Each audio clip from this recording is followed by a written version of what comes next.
श्रीपादराजं शरणं प्रपद्ये. नमस्कार श्रोते हो, आजपर्यंत आपण मला दिलेल्या प्रतिसादाबद्दल शतशः धन्यवाद.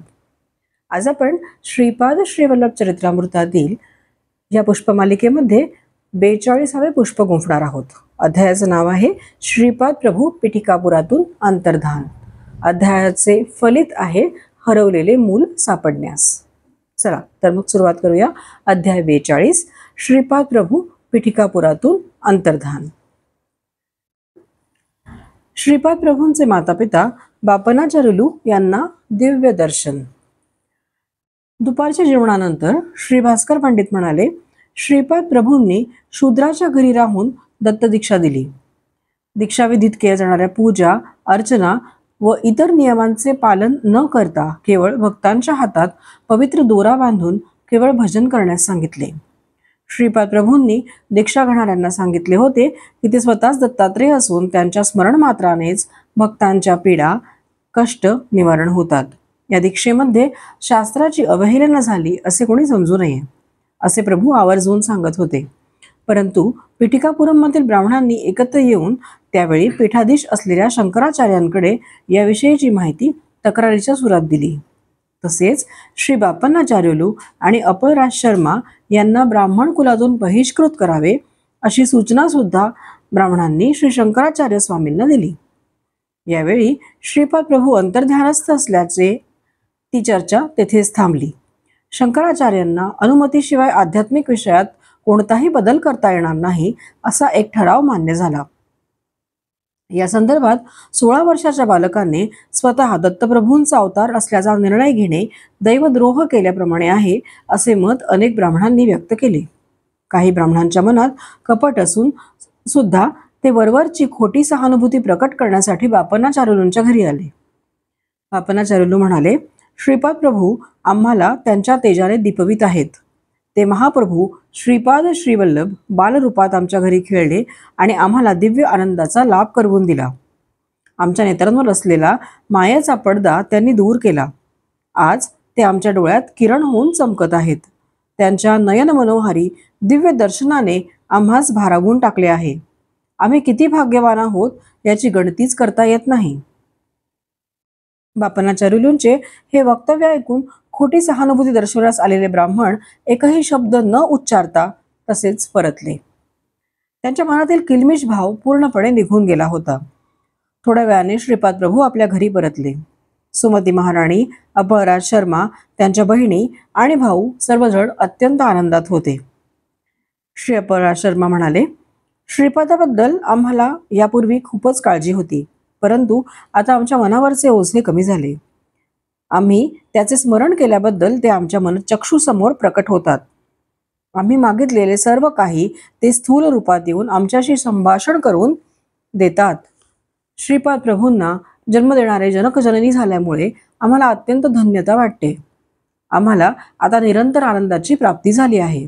एवढे बोलून अपळराज शर्मांनी आपल्या उपरणाने डोळ्यातून ओघळणारे आनंदाश्रू टिपले. ब्राह्मणांनी जे गृहीत धरले होते त्याच्यापेक्षा येथील परिस्थिती पूर्णपणे भिन्न होती. व्यंकटपया श्रेष्ठी सर्व ब्राह्मणांना उद्देशून म्हणाले, हे विप्रगण हो, आतापर्यंत आपण काही क्षणांचा काळ श्रीपाद प्रभूंबरोबर घालवत असू, परंतु यापुढे ते आपल्या मनचक्षुत सदैव वास करणार आहेत. तसेच स्थूल देहाने दर्शन देऊन आमच्या घरीच निवास करणार आहेत. यानंतर नरसिंह वर्मा ब्राह्मणांना म्हणाले, श्रीपाद प्रभूंनी आमच्या डोळ्यावरील मायेचा पडदा दूर केला. नित्य विनोद, दिव्य विनोद करणारे महाप्रभू श्रीपाद श्रीवल्लभांच्या रूपात आमच्या समोर उत्कट हास्य करीत आमच्या अवतीभोवती असतील. पूर्वीपेक्षा अधिक उत्कट भावाने ते आम्हास स्थूल रूपात दर्शन देतील. श्रीपाद प्रभूच्या या सत्य स्वरूपाची कल्पना कुकुटेश्वरातील दत्तभक्त संन्याशास आली आणि त्याच्या हृदयात कालवाकालव झाली. श्रीपाद प्रभू स्वयं साक्षात दत्तात्रेय भगवान आहेत असे सुस्पष्टपणे सुचवून ते ध्यानस्थ झाले. श्रीपाद प्रभू एक वेगळे दैवत नसून त्याचे उपास दैवत असलेले दत्तात्रेयच आहे हे त्यांनी पटवून दिले. श्रीपाद प्रभूंचा विरोध करणारे काही ब्राह्मण पिठिकापुरात होते. त्यांच्या मनात एकच प्रश्न सतत घोळत होता, खरेच दत्तात्रेय श्रीपाद श्रीवल्लभांच्या स्वरूपात अवतरले का? हे जर खरे असेल तर आपण त्यांना त्रास देणे केवळ कठीणच नाही तर अशक्य सुद्धा आहे. दत्तात्रेय प्रभूंचा स्वभाव फार वेगळा आहे. ते स्वतः त्रास सहन करून अनन्य भावाने शरण येणाऱ्या साधकांचा उद्धार करतात. हा त्यांचा स्वभाव विशेष आहे. पिटिकापुरम मधील अनेक ब्राह्मणांनी श्रीपाद प्रभूंना ब्रह्मरथात बसवून शोभायात्रा काढली होती. मोठी धनराशी सुद्धा दक्षिणेच्या स्वरूपात अर्पण केली होती. दत्तदीक्षा देणारे संन्यासी केवळ गुरुदक्षिणा मिळावी या उद्देशाने दीक्षा देत होते. त्यांनी एक धनार्जनाचे साधनच केले होते. दीक्षा झालेल्या साधकांची इच्छा आकांक्षा पूर्ण न झाल्यास त्यांच्यात निष्ठेचा अभाव आहे असे सांगून संन्यासी मोकळे होत. इच्छा आकांक्षा पूर्ण झाल्यास ते दत्त दीक्षेचे फळ आहे असे ते संन्यासी सर्वांना सांगत असत. त्या संन्याशाच्या मनात श्रीपाद प्रभूबद्दल सदैव भीती असे. त्यांना वाटे श्रीपाद प्रभू आपल्या दिव्य लीलांनी त्यांचे सत्यस्वरूप सर्व लोकांसमोर आणतील. त्यावेळी कुकुटेश्वर मंदिरात एक वृद्ध ब्राह्मण आला.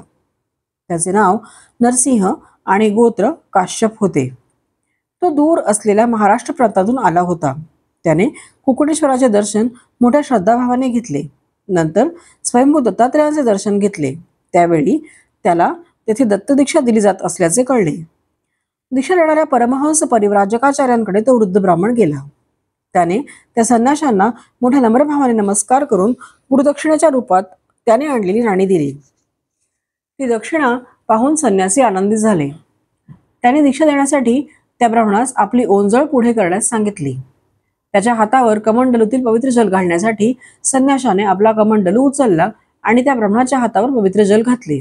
परंतु आश्चर्य असे की कमंडलूतील जलाबरोबर एक विंचू ब्राह्मणाच्या हातावर पडला. त्या ब्राह्मणाचा कंठ कोरडा पडला. संन्याशाने हातातील पाणी पिण्यास सांगितले आणि म्हणाला, आहा हा, तू अनेक वर्षापासून केलेल्या तपश्चर्याचे फळ आज मला अर्पण केलेस. तेवढ्यात तो ब्राह्मण विंचवाच्या दंशाने ओरडला. मंदिरात असलेल्या काही ब्राह्मणांना विंचवाच्या दंशाचा दाह कमी करण्याचा मंत्र येत होता. तो त्यांनी घातला, परंतु त्याने दाह कमी झाला नाही. यावेळी तो संन्यासी घाबरून देवळातील एका कोपऱ्यात लपून बसला. दाह कमी करण्यासाठी अनेक मंत्र जप केले. कुकुटेश्वराला अभिषेक करण्यात आला. स्वयंभू दत्तात्रेयांना विशेष कर्पूर आरती करण्यात आली, परंतु कशाचाच काही उपयोग झाला नाही. ब्राह्मण मूर्छित अवस्थेत पडून होता. त्याच्या मुखातून फेस येत होता. हा फेस पाहून काही लोकांना वाटले की या ब्राह्मणास साप चावला असेल, परंतु काही ब्राह्मणांनी त्या वृद्ध ब्राह्मणाच्या हातावर कमंडलूतील पाण्याबरोबर पडलेला विंचू पाहिला होता. ब्राह्मणाचा दाह कमी करण्यासाठी सर्वांनी आपापल्या परीने प्रयत्नांची पराकाष्ठा केली, परंतु उपयोग झाला नाही. या सर्वांसाठी संन्याशीच कारणीभूत असल्याचे सर्वांना वाटले. ब्राह्मणास होणाऱ्या वेदना सहन न झाल्याने तो थोडा वेळ गडाबडा लोळत होता आणि नंतर मूर्छित झाला. थोड्या वेळाने ब्राह्मण शुद्धीवर आला, परंतु त्याच्या पोटात असह्य वेदना होत असून त्याला उचक्या लागत होत्या. तेवढ्यात तेथे एक शेतकरी आला. तो त्या वृद्ध ब्राह्मणास म्हणाला, आमच्या कुलातील व्यंकय्या नावाच्या एका प्रतिष्ठित व्यक्तीने श्रीपाद प्रभूंच्या मंत्राक्षरा दिल्या आहेत. त्या ब्राह्मणाने मोठ्या श्रद्धाभावाने श्रीपाद प्रभूंचे स्मरण करून त्या मंत्राक्षरा हातात घेऊन थोडा आपल्या मस्तकी धारण केल्या आणि आश्चर्य असे की काही क्षणातच ब्राह्मणाच्या साऱ्या वेदना नाहीशा झाल्या. तो पूर्ववत स्वस्थ झाला. या सर्व प्रकाराने लोकांचा संन्याशावरील विश्वास उडाला. सर्व दीक्षित साधकांनी दिलेली गुरुदक्षिणा त्याच्याकडून परत घेतली आणि संन्याशाला पिठिकापुरांमधून हाकलून दिले. संन्याशातून परत घेतलेल्या पैशाचा विनियोग कसा करावा हे सर्व साधकांनी बापनाचार्यांना विचारले. तेव्हा ते म्हणाले, त्या द्रव्याने अन्नसामुग्री आणून सर्वांना अन्नदान करावे. अन्नदानामुळे श्री दत्तप्रभू प्रसन्न होतील. वेगळी दत्तदीक्षेची गरज नाही. बापनाचार्यांच्या सांगण्याप्रमाणे कुकुटेश्वराच्या प्रांगणात एक मोठा मंडप घालण्यात आला. तेथे मोठ्या प्रमाणात अन्न संतर्पण झाले. भोजनोत्तर सर्व लोकांनी दिगंबरा दिगंबरा श्रीपाद वल्लभ दिगंबरा या दिव्य नामाचा जयघोषाने सारा परिसर दणाणून सोडला. या दिव्य महामंत्राने सारे विश्व व्यापून राहील अशी भविष्यवाणी श्रीपाद प्रभूंनी पूर्वी केली होती. श्रीपाद श्रीवल्लभांचा जय जयकार असो. श्रीपाद राजम शरणम प्रपद्ये. येथे अध्याय 42 समाप्त होत आहे.